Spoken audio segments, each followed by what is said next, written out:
The idea of groups. We as human beings are gregarious. In other words, we like to be with people. Think of the types of groups there are in the world today. All the time, we have parties, we have people coming together to do protests, we have people who go to concerts, people playing bands, we have all sorts of groups. People come together to build a car, to build a house. They go to weddings and they go to funerals. We come together all the time. You are here today. This is the biggest group of people in a church that I have seen since the beginning of 2020, March. I've never seen so many people in a church. But you, although you have many here today, you have not gone without the pains that you have felt. There have been losses here. And you still have more funerals to go to that you will go to as groups to support one another. We like groups. We like people. And this COVID period has separated us in the lockdown.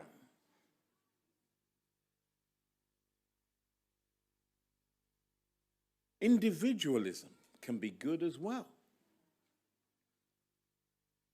We can search all through the Bible and we will find people who have been victorious because they have been individuals.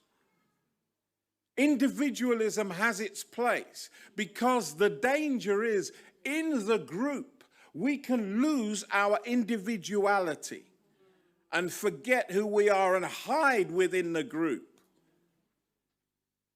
Groups can be bad as well. Terrorism, terrorist groups, gangsters, gang rape, all kinds of things like that are bad. Individualism can be bad. Lone wolves, individual terrorists, suicide bombers, arrogance. Sometimes people, we think of the beauty of individuals who come, like Mark Larman, who came and sang, and we heard his voice. Sometimes individualism can be bad. You have individuals, people who begin to think they are better than other people. Teachers, preachers. You may remember that guy I couldn't believe it when my daughter showed me. Was it Mike Todd, that American in Oklahoma, that preacher?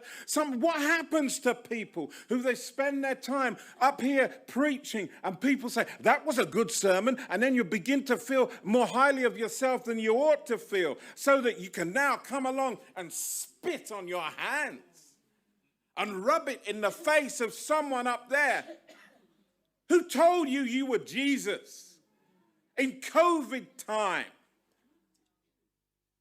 No matter what lesson you're trying to prove, how can you do that? What kind of lesson is that to others? Well, if he can spit on his hands, then I can do it. Whatever your views about COVID, it sends a dangerous message out there.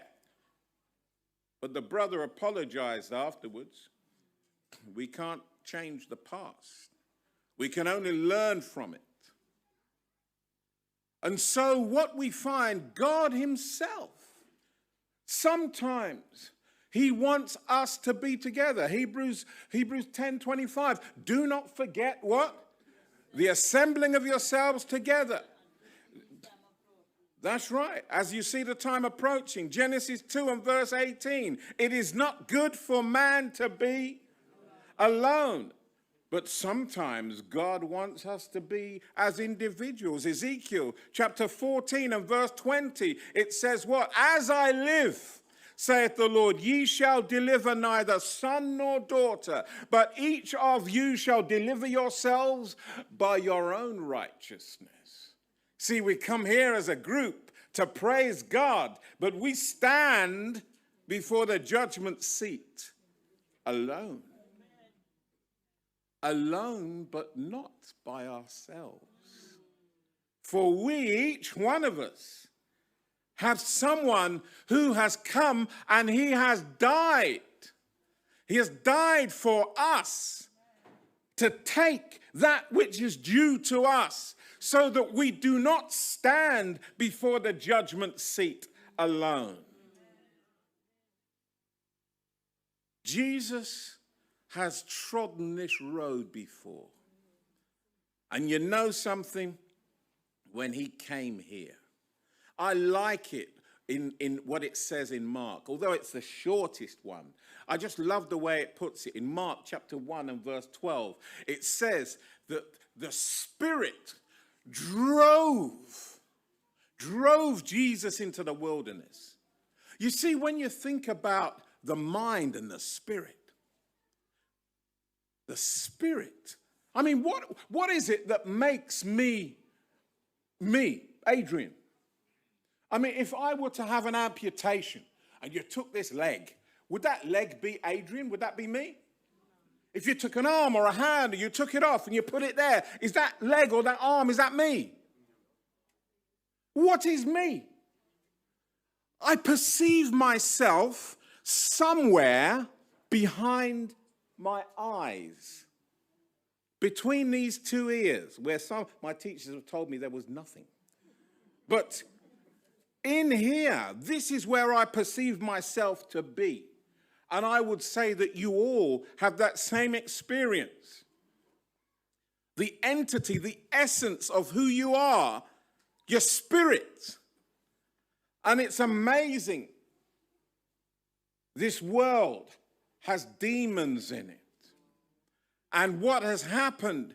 Demons are spirit beings, and they can link with the spirit that is here. Which is why we find 3 men miss a penalty in the UEFA Cup, and a spirit goes amongst the crowd. A spirit that causes them to throw banana skins on the pitch. A spirit affects people so that a young man from Zimbabwe comes down to South Africa to look for work, and a spirit goes into the crowd, and they take him and they put a tie around his neck and they fill it with petrol and they burn him to death. A spirit can take people so that in 1994, 800,000 people were killed in Zimbabwe. In Rwanda. Hutus and Tutsis. Someone had told them that you must hate you. And 800,000 people were killed. And some of these, many of them were Seventh-day Adventists. What happens? What happens when a spirit goes into a being? It was a group of people that were standing, listening to Jesus, speaking, and a spirit came into them. And what did they do? They went and tried to throw him off the cliff. But Jesus had control. Jesus had control. By the power of Jesus, the spirit left that demon-possessed boy and entered into the pigs, and they went off the cliff. When the demons connect with our spirit, all sorts of things can happen. You see, it's not just God that sometimes asks us to be in a group and sometimes asks us to be as individuals. We also find Satan waiting at either end as well. And so that's why I like that verse in Mark chapter 1 and verse 12. It says, the Spirit drove Jesus into the wilderness, pushed him, forced him. And there, where the demons are waiting, they're waiting, let me go. Satan comes, no, this is for me. I will take him down.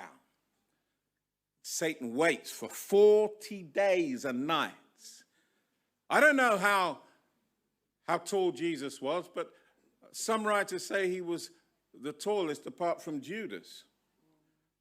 And if he's a man, maybe he's 13 stone.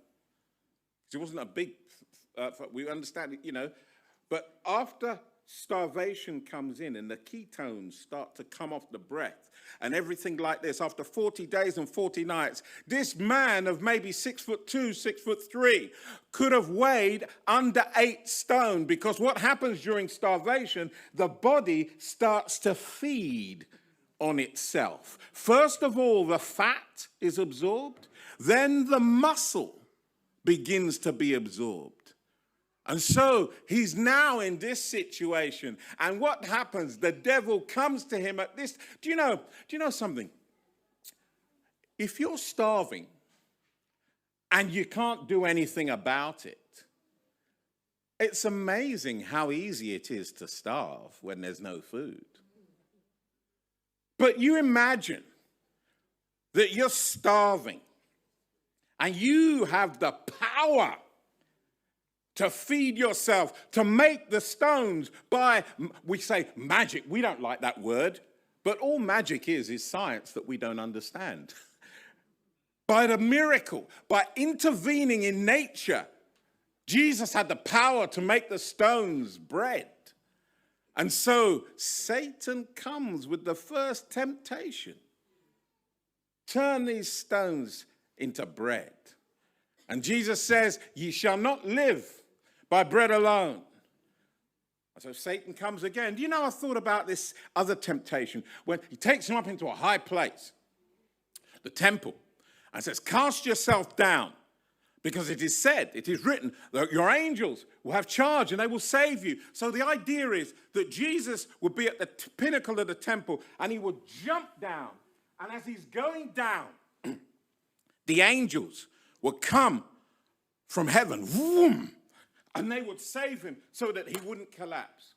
And what an easy thing this would have been, because as he was looking down from the temple pinnacle, as Satan held him up there, he would have seen people coming in and out of the temple, worshippers coming in and out of the temple and on the Sabbath. And so now Jesus, how easy it would have been, the first miracle, jump down and the people see a man falling to earth.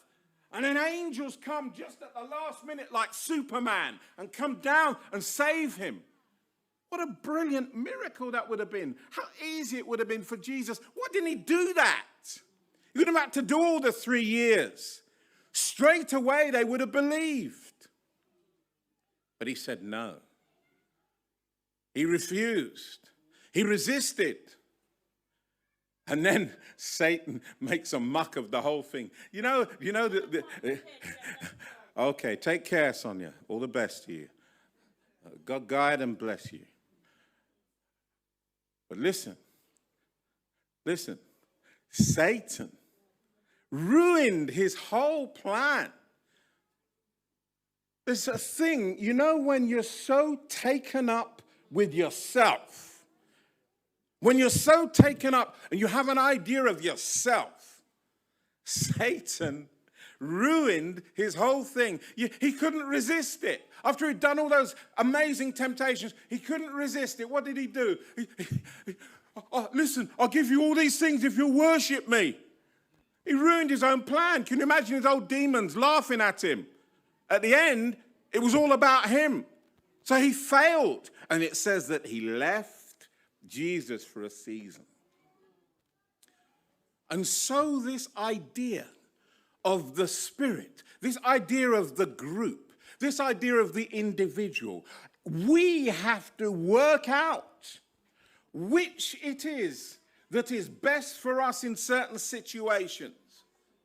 We're a part of the church, the Sabbath-keeping church, the Seventh-day Adventist. We know the Bible better than anyone else.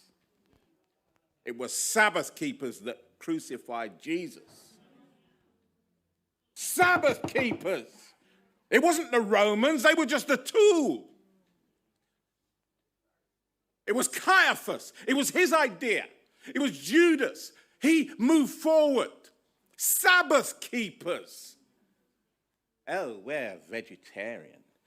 Oh, we're vegan. We're not like the rest. Oh, we don't eat pork. Hitler was a vegetarian. Judas ate meat. So what does that mean? I heard an Adventist tell me once, only vegetarians will be saved. I've seen the arrogance of people who believe they're better informed than others because they know how to be healthy. Is this the spirit of the individual that God wants for his people? We have become a target of Satan.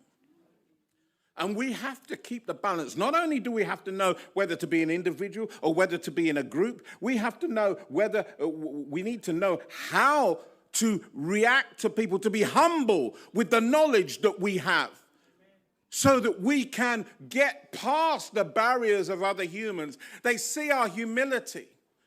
But we can't do this without experiencing, as the song said, the experience that we have with God. If we don't have an experience, how can we tell other people? And that experience, the idea of faith. What is faith? The substance of things hoped for, the evidence of things not seen. The interesting thing about faith, I think about sometimes, Moses, when he came to the water's edge, and he'd have put the staff down and the waters were going to part. And this hadn't happened before. The amazing thing about it, how must it have felt? I thought about this just before, imagine you're Moses. Just before you put the staff on the water. Nothing's happening. There's no sign. There's no trumpets. There's nothing to actually prove that something great is going to happen now. Just as you're about to do it, there's nothing. No proof, no evidence, no substance. You have to do the thing. When Peter was in the boat and Jesus came across the water, Peter's in the boat. And what does he see? Jesus says, get out of the boat and come to me. Peter looks in the water. What's he see? He sees fishes in the boat. His feet are probably wet because there's water in the boat. No sign, no evidence, no trumpets, no whirlwind to tell him something great is going to happen. He takes his foot out of the boat, his leg out of the boat, puts his foot on the water. What happens? Foot's wet. There's water splashing across his foot. He puts his foot in the water. Maybe it goes down a bit.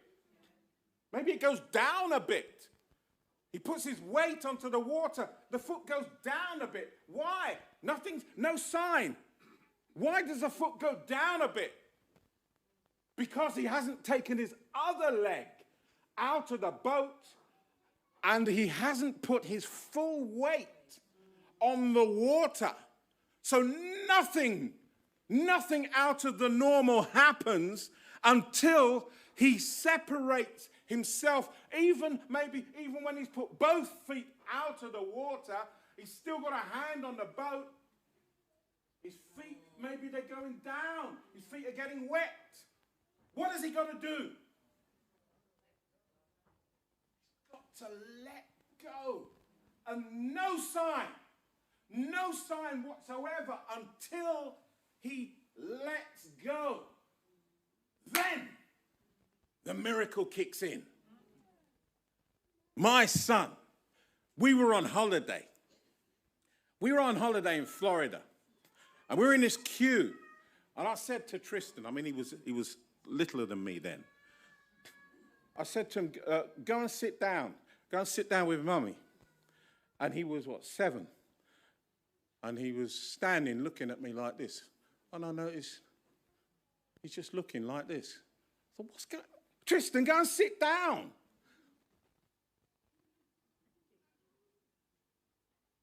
And he was just looking at me. It was for about a minute. It was weird. This was the beginning of epilepsy. And we had from the age of 7 to the age of 10. If you're not there at the right moment, he's at the top of the stairs. He'd fall down the stairs. He'd get up. He'd fall down in the house. We had calls from the school saying, come to the school. Your son has had a fit in assembly. So driving to the school, you see the ambulance there. You see all the other kids around him, gathered around him at St. Michael's. And to drive behind the ambulance to the hospital. So many times, so many examples. He had a bike. I had to walk with him to school with the bike because he couldn't ride the bike because we're frightened he'd fall off the bike into the road and have a fit. So what are we going to do? He's under the consultant. They give him all his medication and everything. One day, I can't remember if it was Verona or myself, and we said, come on, let's deal with this thing. Let's address it. We got some trusted brethren from the church. They came to the house. They put some oil on him. They laid hands on him. They prayed. There was no trumpets, no whirlwind, nothing. Nothing. It was just ordinary that evening. From that day, epilepsy done.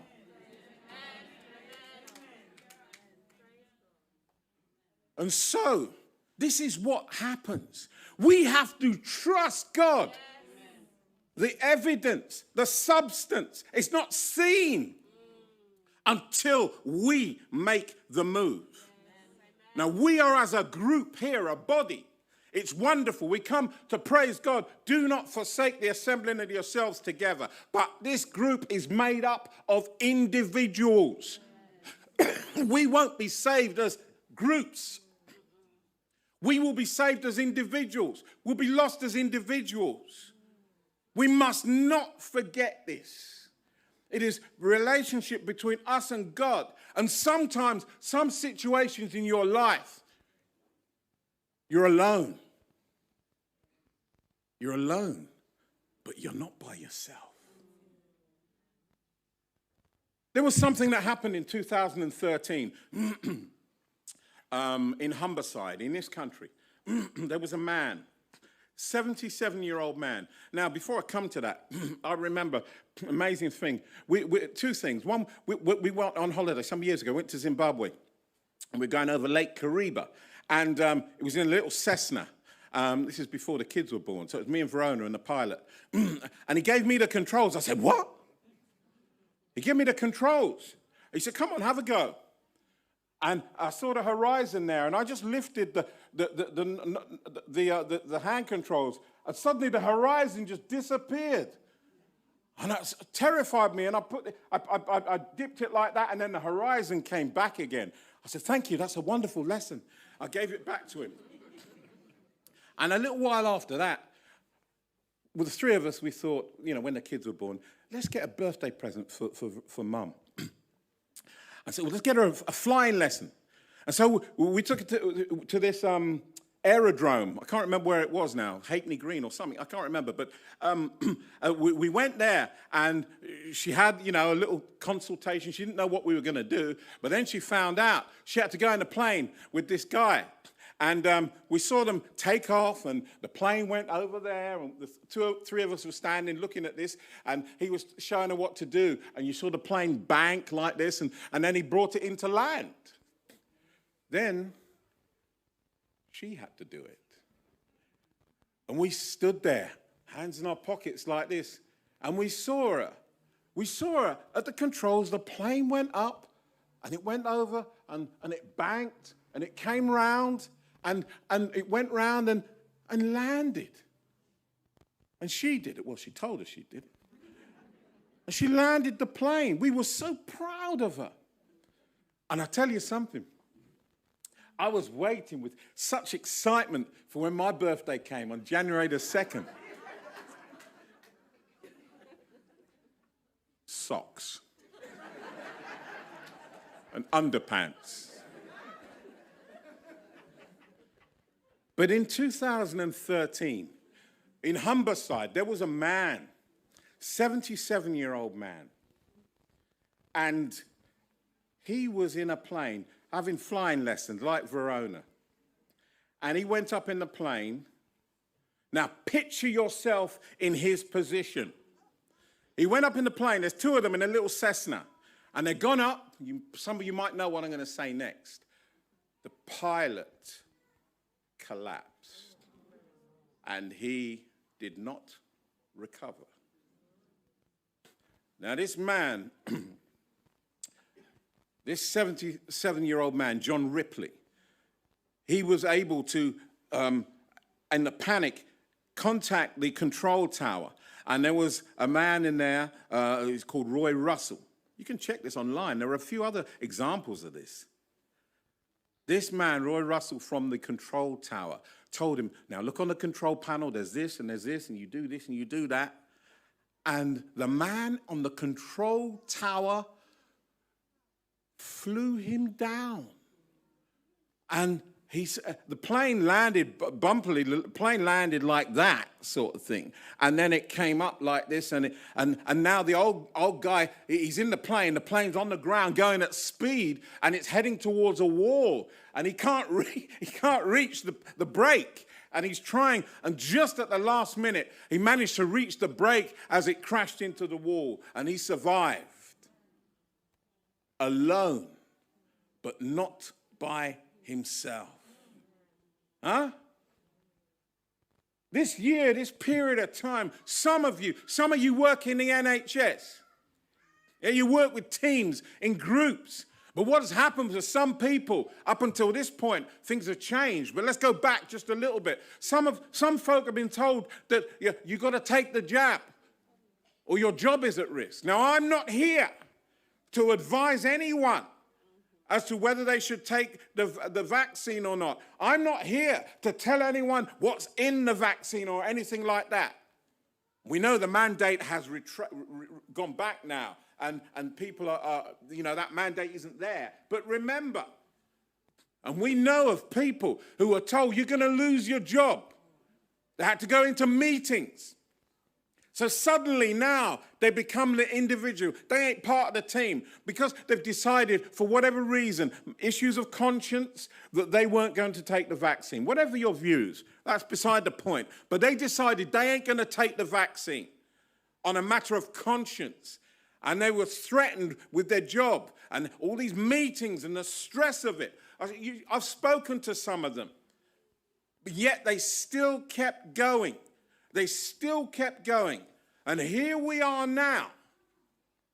The mandate has receded, and they are still in their jobs, alone, but not by themselves. And so you find that these things that are happening this year are drivers, or how can I say, dummy runs. My brother works in a fire service, a fireman, and they have a thing called a dry run. And what a dry run is, you practice, you get out of the fire engine and practice to put out a fire, but it's not a real fire. You just go through the motions. It's called a dry run, a practice for when reality comes about. And like Mark Larman in his songs talking about the experience between us and God, so that when the real time comes, we are ready. We know that things have changed, but certain things are in place that lead us to the future when the time comes when no one's allowed to buy or sell. We talked about this for years, comfortably sitting in our churches, reading the prophecies of Daniel and the Revelation, always thinking, it's in the future, it's in the future. It doesn't touch us now. But now we see something different. Now we see the reality, how those things can become a reality. Look at the world. Cashless, they say that by the year 2026, there will be 0.05% of people will be using cash. My kids tell me I'm so old-fashioned and out of it because I have to go to the bank, get on, drive into town, park the car and go to the bank. Why don't you bank online, Dad? I said, well, I like to look into the eyes of the clerk and everything like this, person to person. But don't tell my children I'm rubbish at technology. This is the real reason. But we're in a situation now, globally. I've never seen a thing touch people globally like this. Not even in 1918 with the Spanish flu. This thing, in Brazil or England or wherever you are, I looked online. I looked online in 2020 when the COVID thing was coming up. And what did I see? I saw in the Brazilian rainforest, in the Amazon rainforest, I saw in Rwanda, I saw a number of things. The people looked similar. They had grass skirts, there was grass huts, there was jungle in the background. But what else was there? They had masks. They had mobile phones. They were having injections. This was in the latter half of 2020, I think. And I thought, my goodness. My goodness. So, we think, oh, those in developing countries, they've got all this time, they've got to develop this and develop that. No. What happens now is you can just jump all of that and come to a point where we're all under control. And so what it's about now is about trusting God based on the experiences that we have that give us confidence in God, so that we may be alone, but we're not by ourselves.